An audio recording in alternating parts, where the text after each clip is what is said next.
السلام علیکم ورحمۃ اللہ وبرکاتہ۔ ناظرین و سامعین، استقبال ہے آپ کا یوٹیوب چینل محاسن اسلام پر۔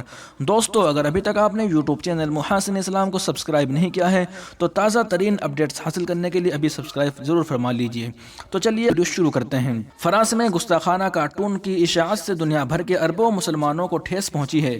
یہ عمل ہر طرح سے لائق صد مذمت ہے۔ مفتی ابوالقاسم نعمانی، محتمم و شیخ الحدیث دارالعلوم دیوبند۔ 18 اکتوبر براہ راست۔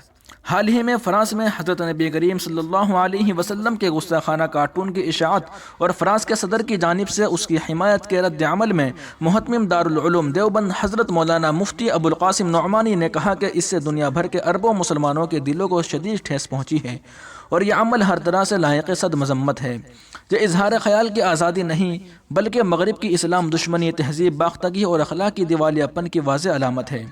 آزادی اظہار رائے اور جمہوریت کے سلسلے میں مغرب کا دوغلا رویہ ایک تاریخی حقیقت بن چکا ہے، لہٰذا عالم اسلام کے رہنماؤں اور مسلم حکمرانوں کا مذہبی فریضہ ہے کہ ایسی ناقابل برداشت گستاخانہ حرکت کے خلاف متحد ہو کر مضبوط لائحہ عمل بنائے، عالمی پلیٹ فارموں پر اس مسئلے کو اٹھائے اور اس سلسلے میں ضروری قانون سازی کو یقینی بنائے تاکہ مقدس مذہبی شخصیات کے خلاف ہرزہ سرائیوں کا سدباب ہو سکے۔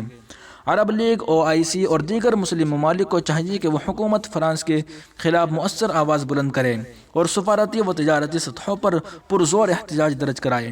ناموس رسالت صلی اللہ علیہ وسلم کی حفاظت اور اس کا دفاع تمام مسلمانوں کا اجتماعی مذہبی فریضہ ہے اور مسلم حکمراں اس کے لیے عند اللہ جواب دہ ہوں گے۔